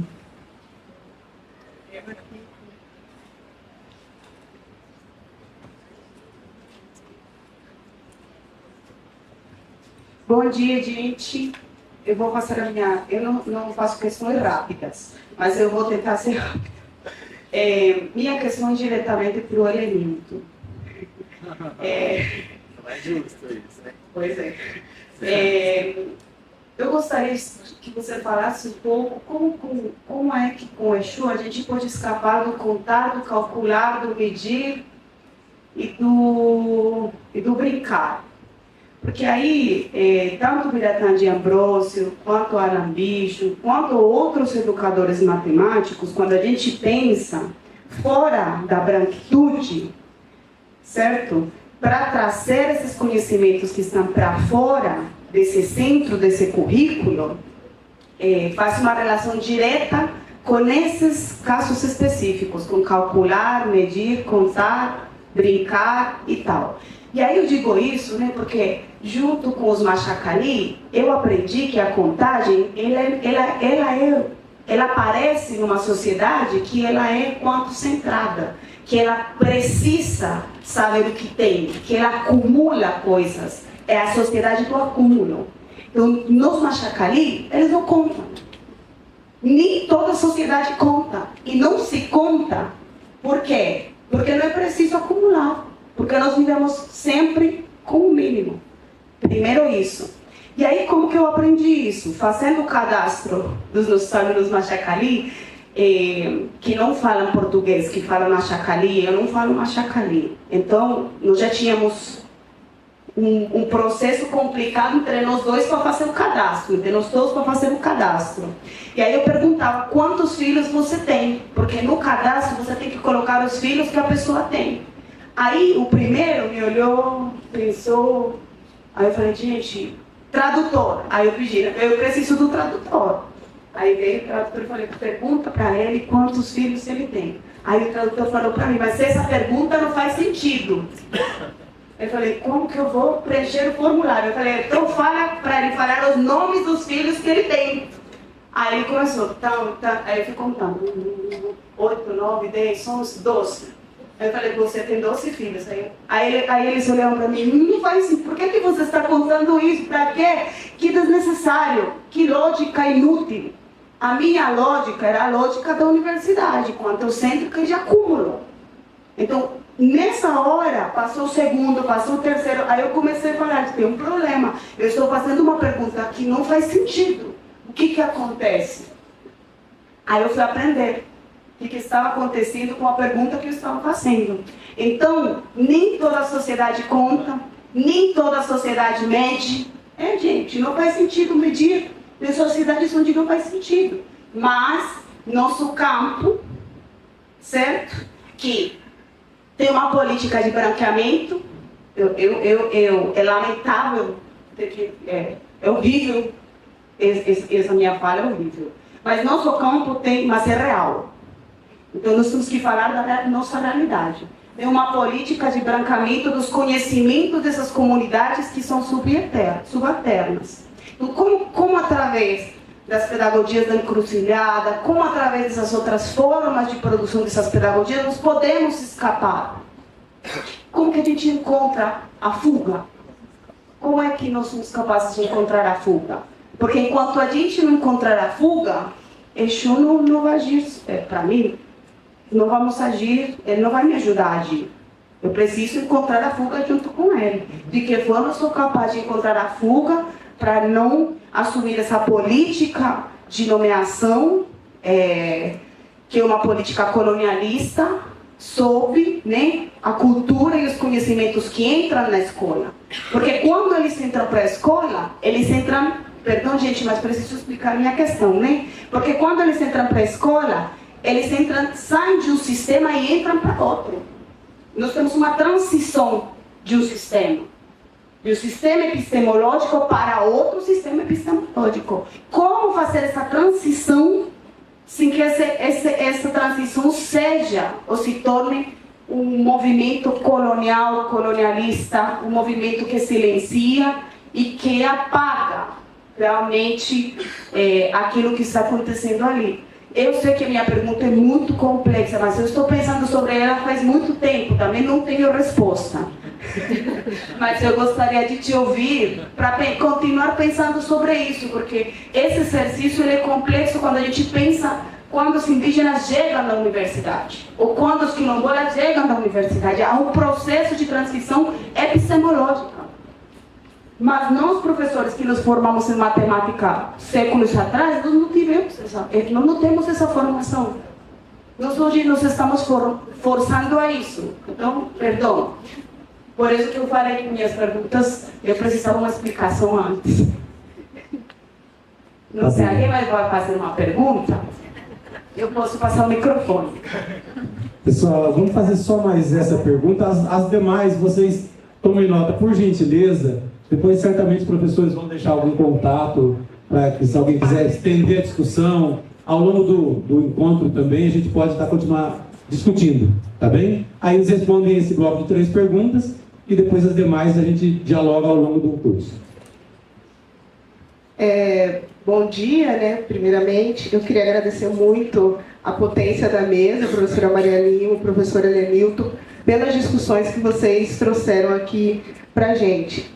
Quando a professora Maria Lima falou sobre por que a gente não consegue derrubar a BNCC, né? Eu fiquei pensando, né? Quem que a gente vai afetar quando a gente pensa em derrubar a BNCC, né? Quem se privilegia da BNCC a ponto de não pensar em derrubar ela e continuar mantendo ela como um poder estrutural nos currículos, né? Quem que vai se beneficiar quando a gente se propõe a manter a BNCC enquanto um norteador dos modos de ensinar na escola, né? Fiquei pensando muito sobre isso. E sobre a fala do professor Helenilton, peraí.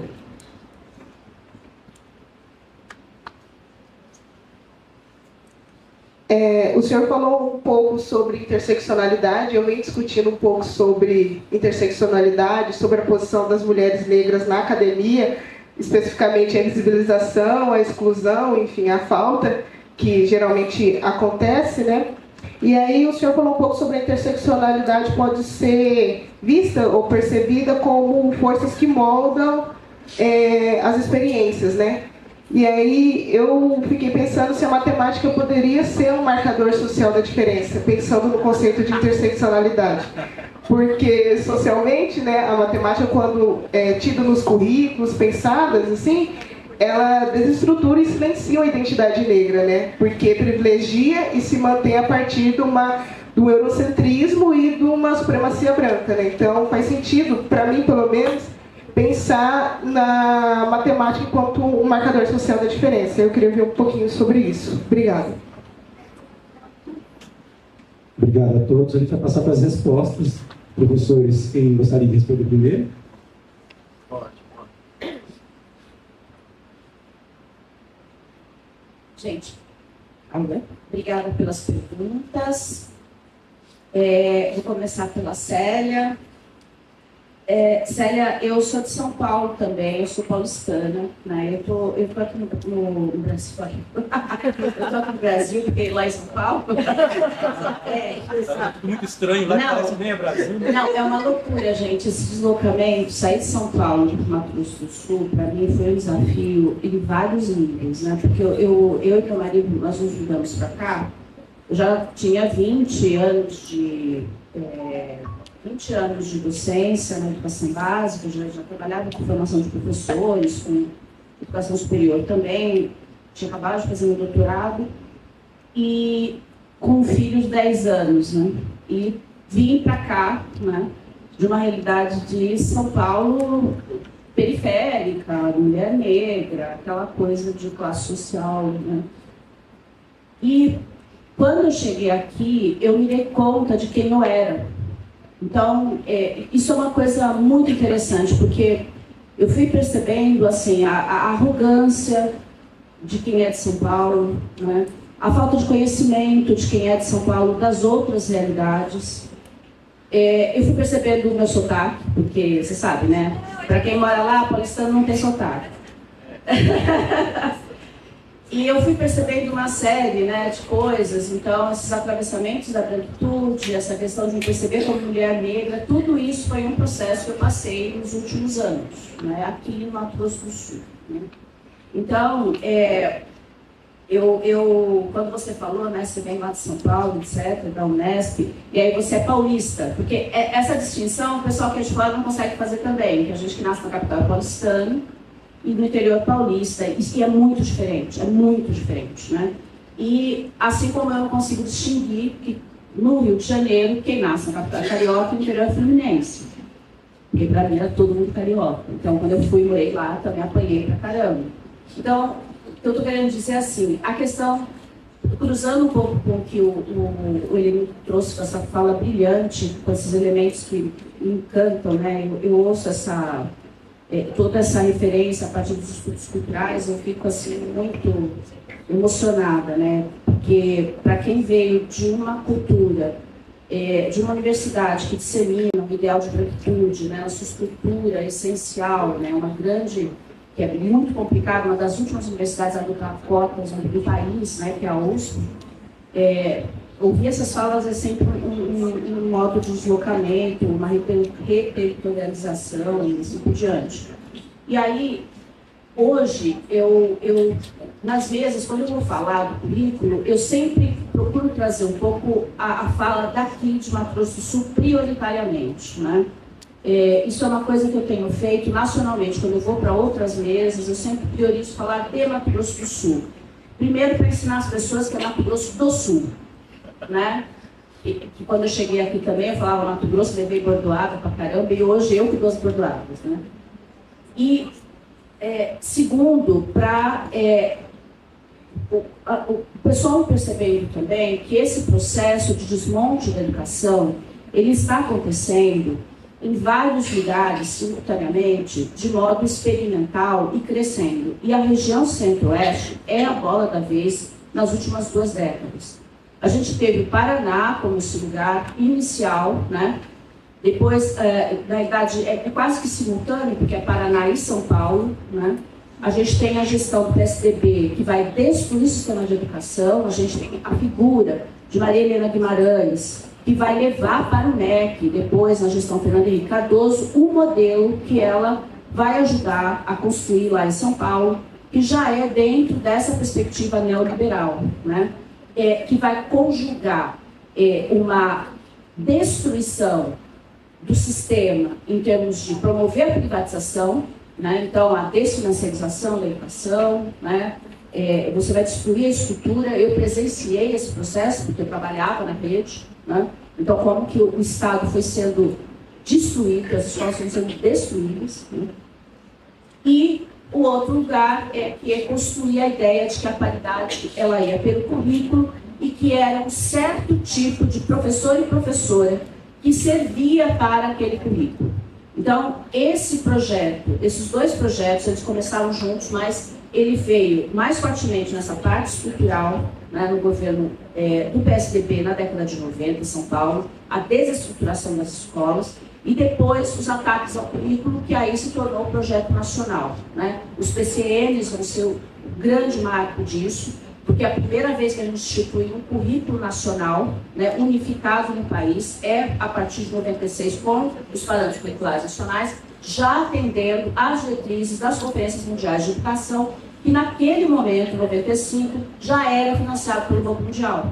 Então, já recebia. Então, nós temos hoje no Brasil disseminado nomes como Bernadette Gatti, que é uma pessoa que recebeu dinheiro dessas Banco Mundial, de outras instituições aí multilaterais, Unicef, etc., para produzir estudos de educação e para afirmar que as licenciaturas das universidades públicas não funcionam.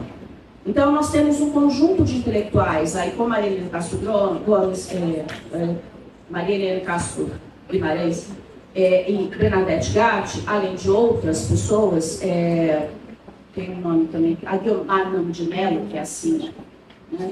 Que são pessoas que têm uma formação na educação pública, têm uma trajetória na educação pública, de mestrado, doutorado, ser professora, docente nas universidades públicas, que são intelectuais orgânicos do processo da privatização e distribuição das universidades públicas na atualidade.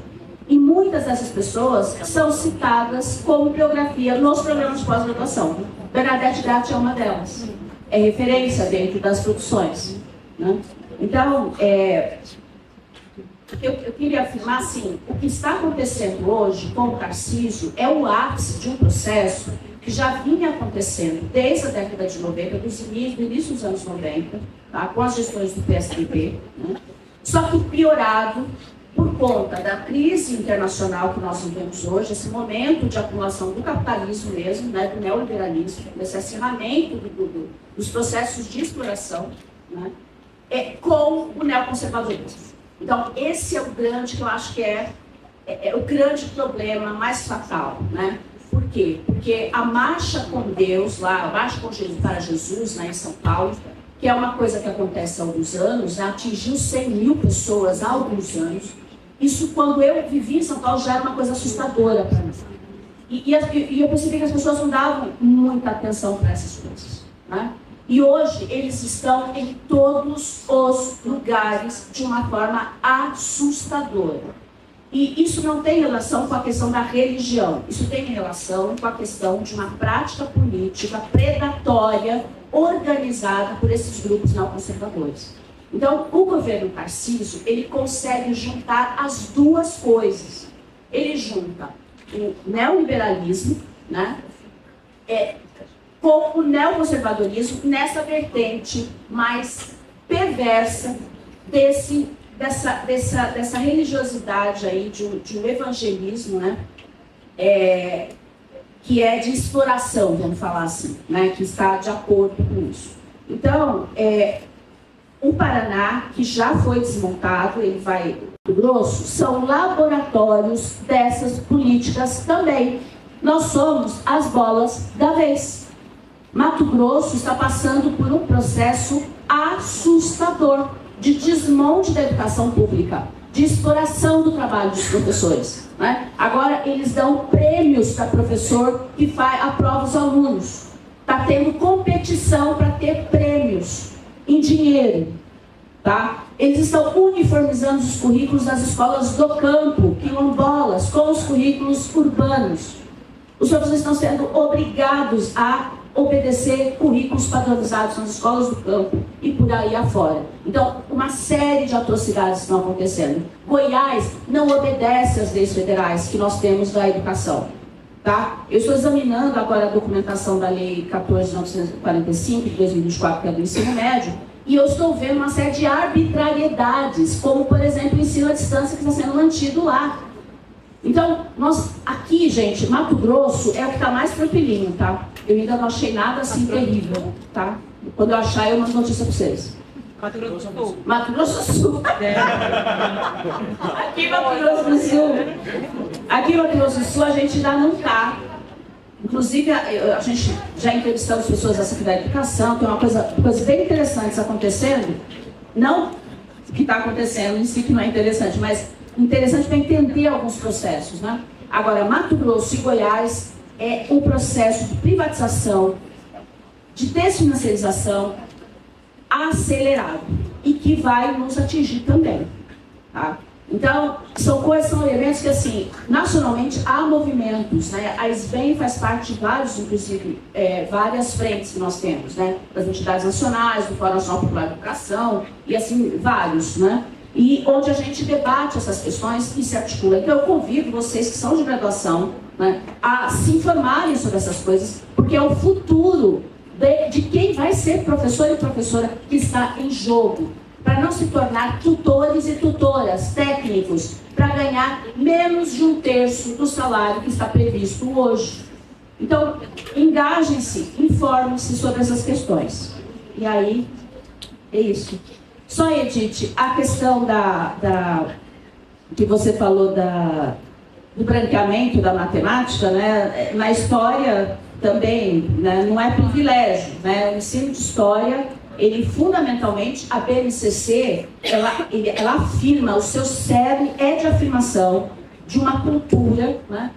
Eurocentrada, né? E tudo que está lá dentro, a maneira como estão organizados, os conteúdos que estão selecionados, como eles são codificados, tudo aquilo está estruturado dentro de uma lógica do branqueamento, do racismo, né? de uma violência epistêmica avassaladora, né? Apesar de no texto estar dizendo que não, que respeita a diversidade, que respeita Quando você vai para a lista de conteúdos é que você vê o que é aquela BNCC. Né? Então, essa é uma coisa que é um debate importantíssimo a ser travado, porque a história, apesar da gente achar que o pessoal de história não é, viu? O pessoal de história é extremamente conservador, é uma coisa assustadora o ensino de história, como ele é conservador no Brasil. Tá? Obrigada.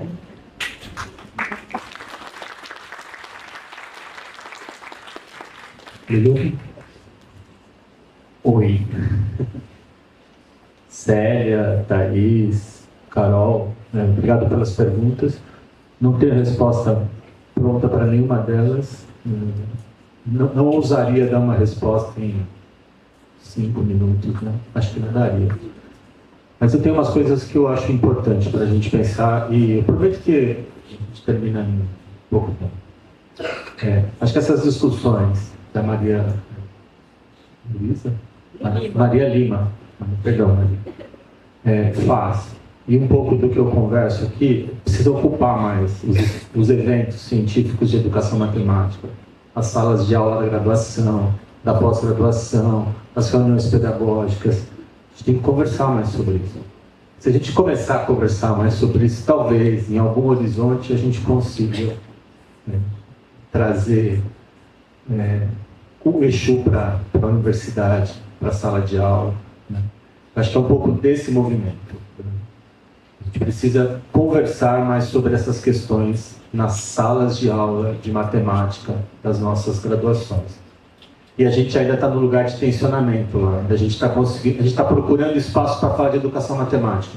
Muitas vezes uma educação matemática que eu já rompi, eu, Márcio, Vanessa, Carol, Vinícius, Viola e outras pessoas. A gente já rompeu com essa educação matemática, mas a gente precisa ocupar esse espaço ainda. Né?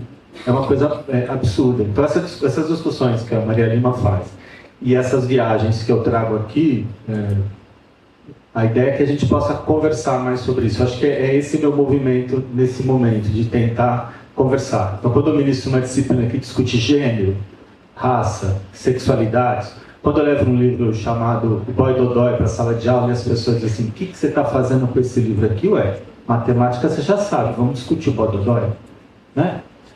Quando eu levo lá o kit gay, aí as pessoas dizem assim, mas quem está discutindo o kit gay? Cara, matemática você já sabe, tem N disciplinas de matemática, bora discutir o kit gay? Quando eu levo, por exemplo, os Estados Unidos da África para discutir, por que você traz esse livro aqui? Cara, de novo, estou sendo redundante, porque em matemática você aprende um monte de coisa chata e legal ao mesmo tempo. Vamos tentar fazer as conexões? Então, acho que é um pouco desse movimento. Então, quando a Sandy diz assim, Newton, a gente queria discutir uma educação matemática radicalmente decolonial. Não conseguimos. Mas a gente conseguiu trazer os orixás para o nosso trabalho de doutorado. E o Exu é só um deles que a gente coloca ali para movimentar, né? Então, acho que é um pouco disso, viu, Carol? É difícil pensar nessas questões. E aí, Thaisa, você deve conhecer o último livro da Patrícia Hill Collins, né? Intersecções Letais, Gênero, Raça e Violência.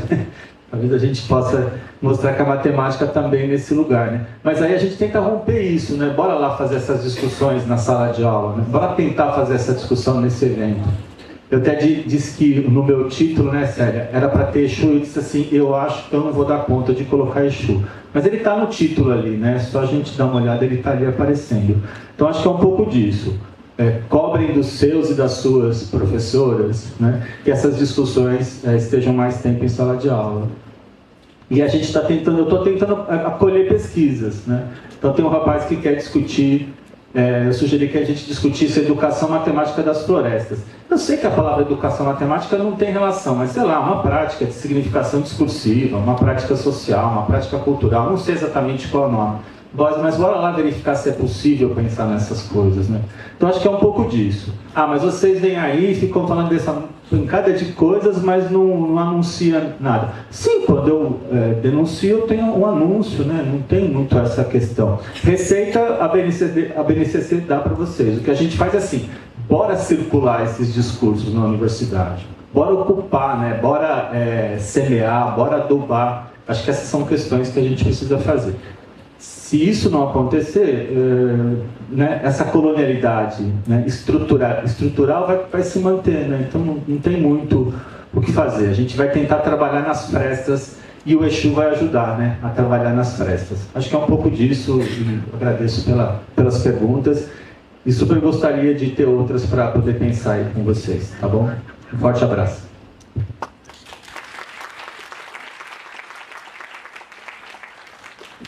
Pessoal, só mais um segundinho, a gente está encerrando essa mesa. Queria agradecer a Newton, a professora Maria Lima. Como é uma mesa de abertura, eu acho que ela abre alguns diálogos aqui que vão se estender não só ao longo do evento, né, mas para a gente levar isso para as salas de aulas da universidade e continuar essa discussão. Vanessa, tem um recadinho para a turma?